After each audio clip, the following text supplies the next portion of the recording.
Olá pessoal, boa tarde. Vamos agora estudar a última das configurações de amplificadores de estágio único que a gente vai aprender com transistores bipolares, tá? Que chama de configuração coletor comum. Tá? Na configuração coletor comum, a gente mais uma vez vai obter essa configuração a partir da forma como nós conectamos entrada, saída e referência. Pelo nome coletor comum, há de se esperar que a referência vai ser conectada no coletor. Então a gente vai conectar aqui a referência. A entrada a gente vai conectar aqui, nesse ponto. Ficou legal. Pera.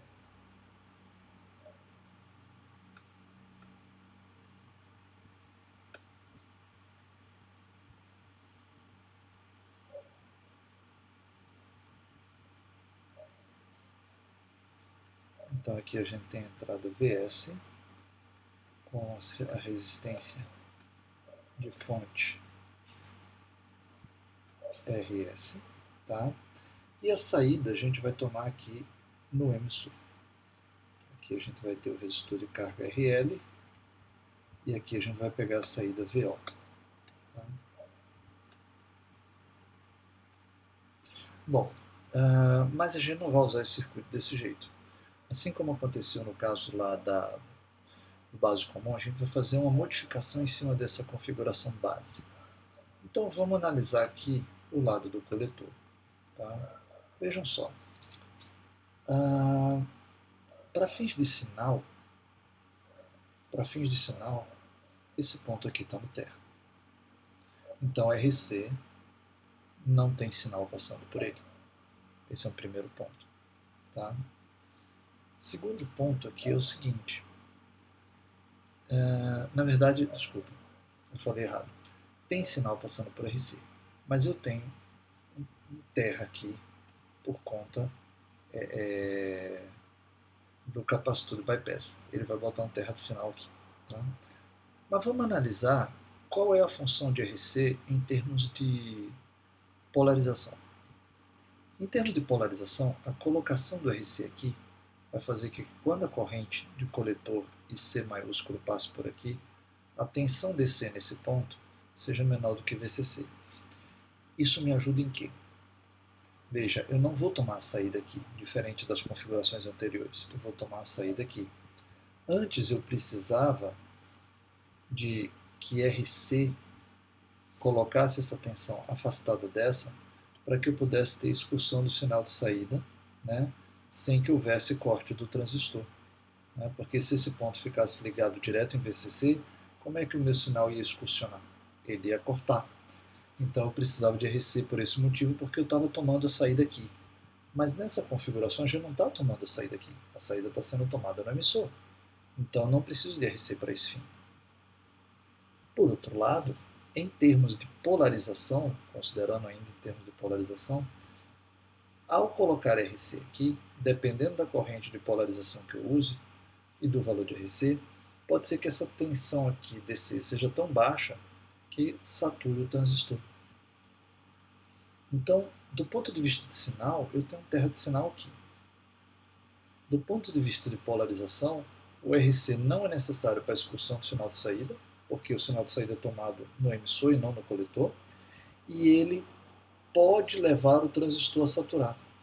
Então, por esses motivos, o valor a introdução de RC nessa configuração, ela não é necessária. Então, eu poderia tirar o RC daqui e fazer uma conexão diretamente assim. Só que aí vejam bem, vamos analisar isso aqui agora do ponto de vista de sinal. Eu tenho terra de sinal aqui, mas eu vou aplicar o teorema da superposição quando for analisar o efeito da fonte de sinal e vou matar as fontes DC. No que eu matar essa fonte DC, eu vou ter um terra de sinal aqui também. Para que eu preciso de outro terra de sinal aqui? Para nada. Então, na prática, esse capacitor ele é desnecessário nessa configuração. Então, a configuração coletor comum, normalmente a gente usa do jeito que está aí. Tá? Agora, em algumas situações, pode ser que a utilização do circuito do jeito que está aqui leve a um certo ruído aqui na saída. Uma das formas de você tentar resolver isso é colocando um pequeno resistor aqui, tá? Agora, temos que ter atenção. Tem que ser um resistor de valor pequeno, para que ele tenha efeito sobre a redução de ruído, mas não coloque em risco o transistor de ficar saturado, certo? Então isso é importante. Nesse momento, a gente não vai levar em consideração a possibilidade da introdução desse resistor aqui. A gente vai analisar sem ele, sabendo que ele pode ser um artifício que a gente utilize se a gente tiver com problema de ruído na saída, tá bom? Então, a princípio, vamos ficar com a configuração do jeito que está aí. Vamos cortar aqui um pouquinho para poder usar uma conexão um pouco menor e eu não preciso, então, ocupar tanto espaço. Então, vou puxar o circuito todo aqui para cima.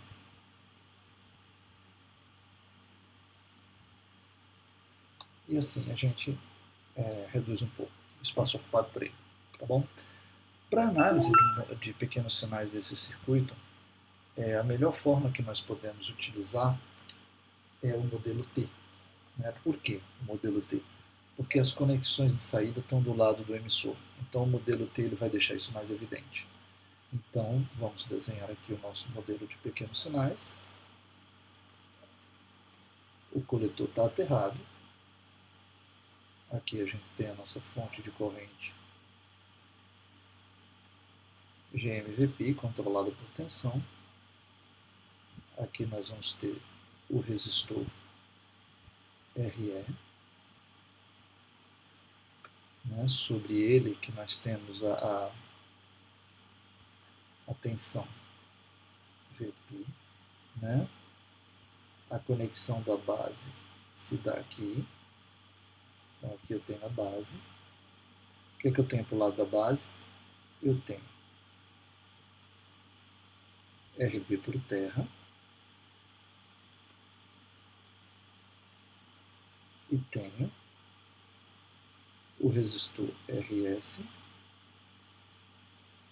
e a fonte de sinal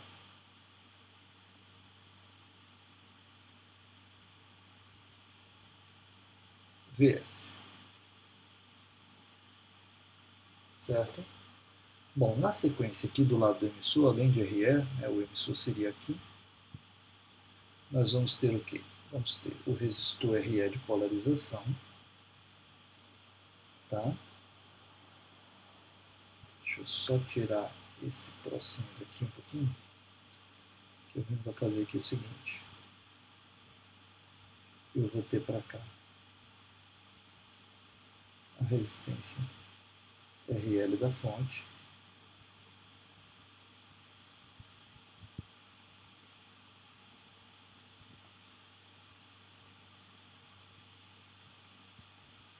a conexão do emissor está aí, tá? Então vejamos, nós temos RL para o terra, RE para o terra, a gente vai matar essa fonte aqui, claro, né? Então está aqui RL para o terra e RE para o terra. E a resistência do efeito Hurley? Né? A resistência que eu tenho aqui, ó, ela vai do coletor para o emissor. Então ela vai sair daqui do emissor em direção ao coletor. Só que olha onde é que o coletor está conectado. Ó. O coletor está no terra. Então, na verdade, eu posso desenhar esse resistor diretamente daqui para o terra. Fica mais fácil de visualizar que ele está em paralelo com os demais.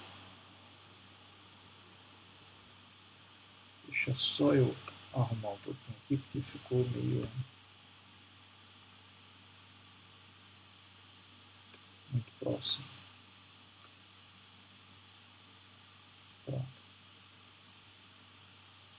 E aqui eu tenho o resistor do efeito Hurley. Aqui tomamos a nossa saída VO. Então, olhando agora para essa estrutura, né, a gente vê que o transistor ele entrou, né, no lugar desses pontos aqui, ó, o modelo T dele entrou aqui, tá vendo? Né? E a gente vê então que fica bem claro agora que eu tenho RL em paralelo com RE, em paralelo com RO. A partir daqui agora nós podemos fazer a nossa análise. Primeiro ponto, vamos ver quem é a nossa resistência de entrada RI. Ora, pessoal, RI vai ser dado pelo seguinte. eu vou olhar RI a partir desse ponto aqui. Ó.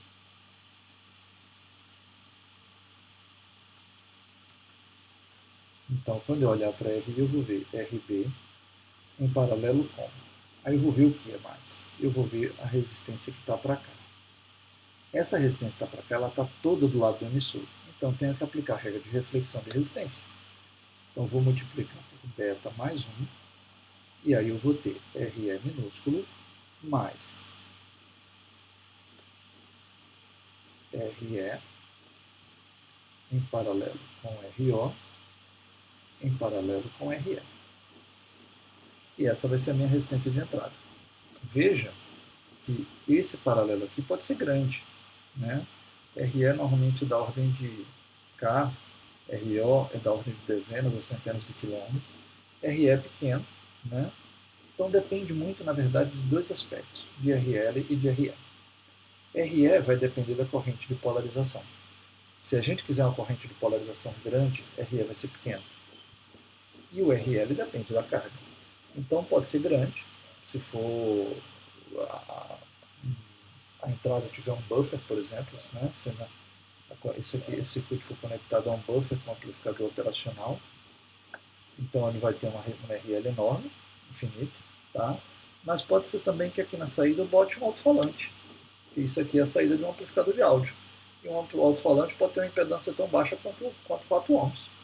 Né? 4 ohms, 8 ohms, se for um fone de ouvido pode ser de 32 ohms, pode ser de 100 ohms, tá? Então o RL pode ser pequeno. Tá? Mas mesmo pequeno, ele vai ser pelo menos da ordem de 8 ohms. E mesmo com a resistência grande, esse cara aqui vai ser pelo menos da ordem de algumas dezenas de ohms, e esse cara aqui vai ser da ordem de uns poucos ohms também.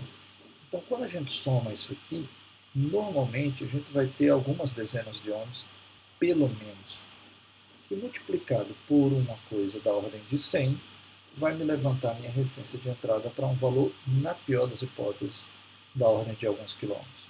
Tá?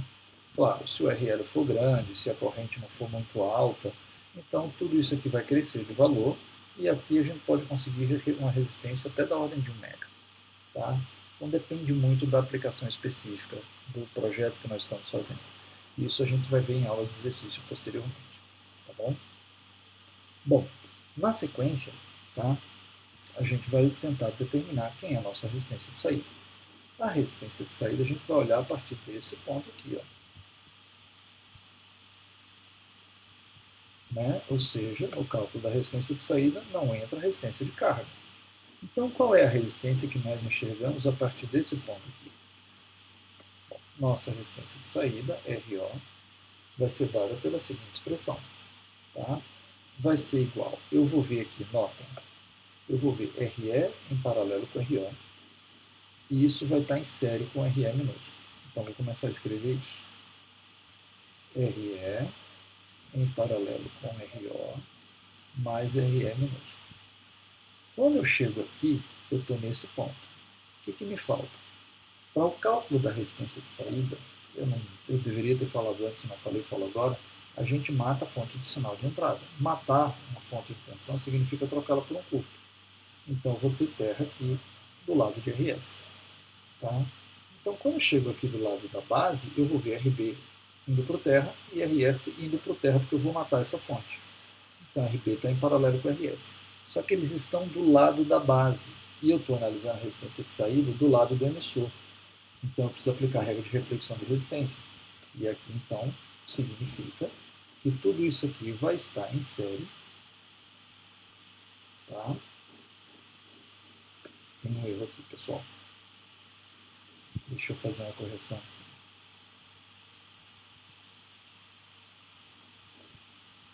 Tem um erro aqui. Porque, na verdade, eu vou ter esse paralelo aqui, de fato, que está representado aqui. Tá? E esse paralelo, ele está, de fato, em série com RE, só que RE, por sua vez, está em série com mais coisa. Tá? Com o que o meu RE está em série? O meu RE está em série com a resistência total do lado da base, dividida por beta mais 1, pela aplicação da regra de reflexão de resistência. Então não tinha aquele parênteses que eu tinha posto, não estava errado.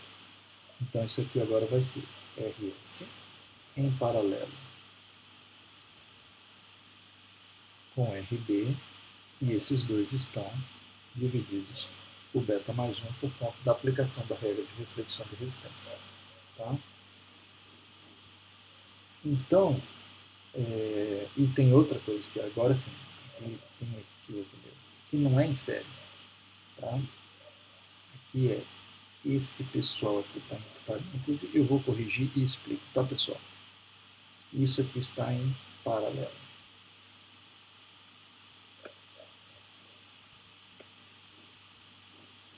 Agora sim, agora está correto. Vamos analisar? Vejam. Bom, eu acho que o paralelo do RE com o RO é óbvio. Tá? Aí eu chego nesse ponto. Então, nesse ponto para o terra, eu tenho esse paralelo. E para cá, eu vou para o terra também. Só que quando eu vou para o terra pelo lado de cá, eu vou passando pela base. Então, as coisas que estão do lado da base, eu preciso trazer para o lado do emissor, que é o que eu estou fazendo ao fazer RS em paralelo com RB dividido por beta mais 1. E aqui, ó, eles estão em série. Depois que eu divido por beta mais 1, tá? É como se esse paralelo que está do lado da base, ao dividir por beta mais 1, ele é trazido para o lado do emissor e ele está em série com RE. Então, é como se desse ponto para o terra eu tenho RE, desse ponto para o terra eu tenho RO, e desse ponto para o terra eu tenho essa associação. Então, é por isso que esse trecho aqui todo ó, aparece em paralelo com esses dois aqui. Então, essa é a minha resistência de saída, tá bom? Bom, falta agora a gente determinar quem é o nosso ganho.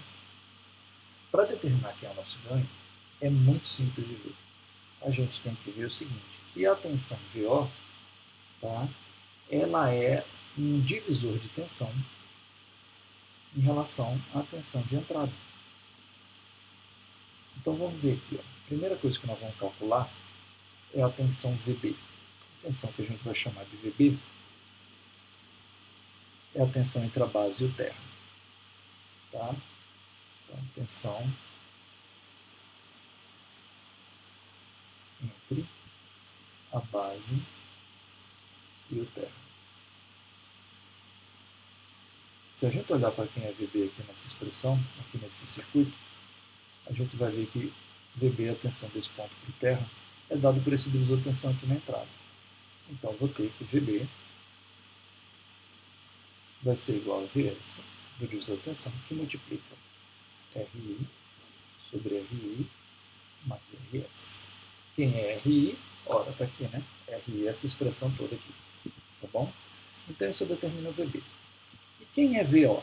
VO é uma parcela da tensão da base até o terra. Um outro divisor de tensão. Então, eu vou poder aqui escrever o seguinte, que VO vai ser VB, que multiplica. Aí, quem é o divisor de tensão? O divisor de tensão vai ser esse paralelo aqui, no numerador, dividido por esse paralelo aqui, mais o RE. Então, eu vou ter aqui RE em paralelo com RO, em paralelo com RL, sobre RE, em paralelo com RO, em paralelo com RL, mais o RE minúsculo. Agora, substituindo o valor para VB, né, eu posso dizer então que o meu VO vai ser igual a VS, que multiplica RI sobre RI mais RS. E aqui eu vou botar essa expressão toda. RE em paralelo com RO, em paralelo com RL, sobre RE, em paralelo com RO, em paralelo com RL, mais RL. Bom, falta agora eu tirar o VS daqui, né? Trazer ele para cá dividindo, né? E eu posso então escrever VO sobre VS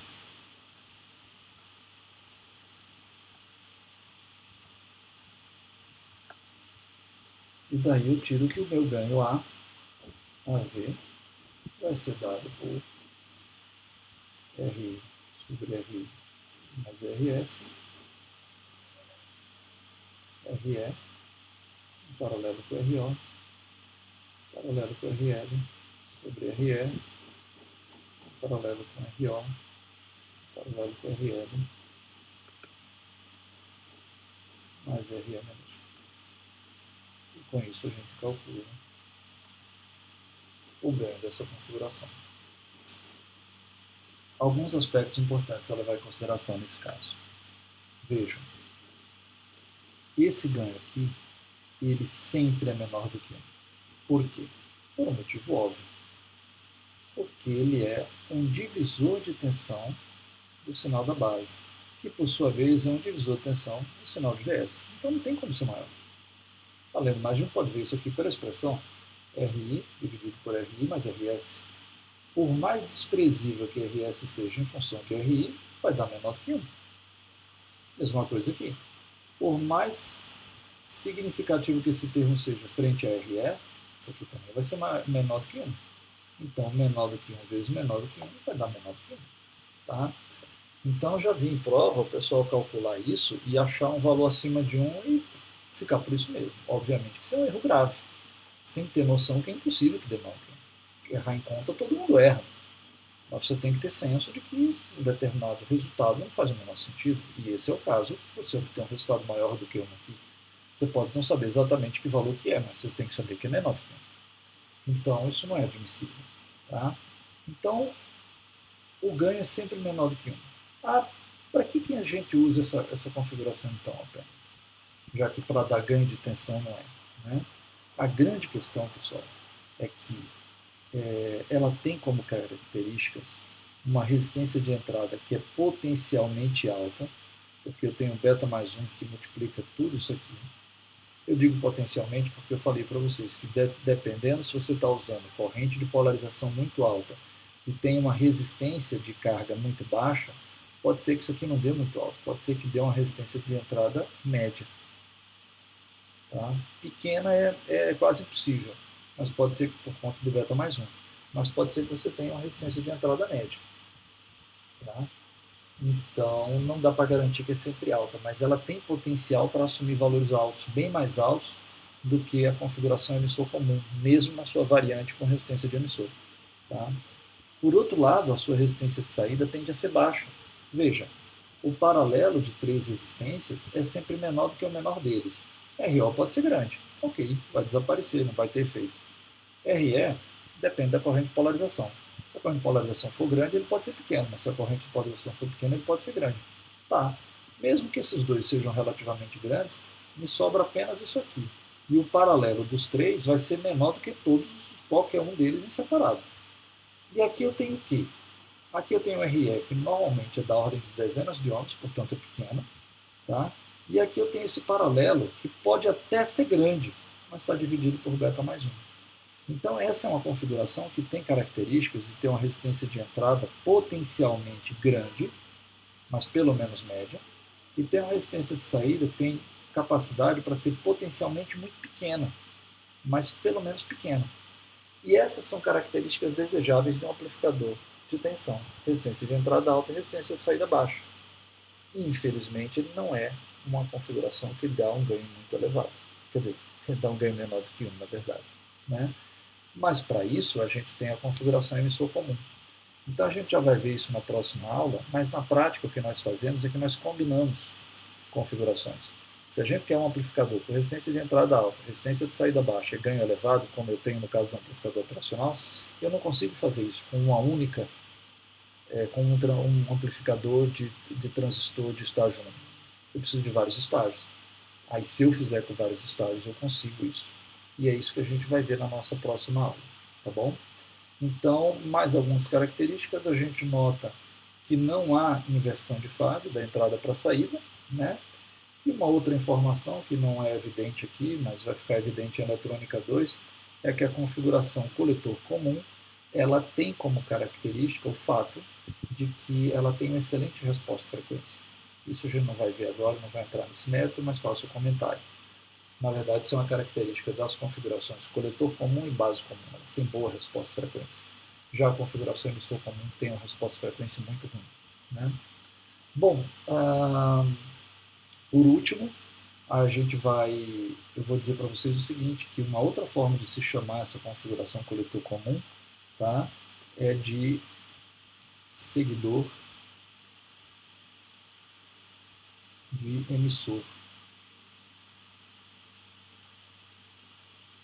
Tá? E ela leva esse nome de seguidor de emissor porque é como se a saída segue a entrada. Então ele funciona muito apropriadamente como um buffer de tensão. Aquela configuração lá com o amplificador operacional, lembra? Que a gente tinha aqui, ó, e ele era um buffer de tensão, a gente tinha resistência de entrada muito alta, infinita, resistência de saída muito baixa, zero e ganho unitário.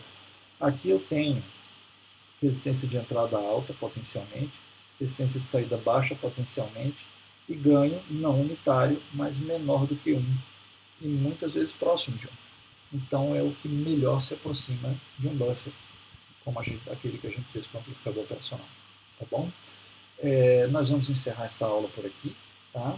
E eu vou gravar um novo vídeo, uma nova aula, com a parte de amplificadores em múltiplos estágios, onde a gente vai falar um pouquinho sobre as formas de combinar as diferentes configurações para poder obter um único amplificador, certo? Obrigado, pessoal. Até mais.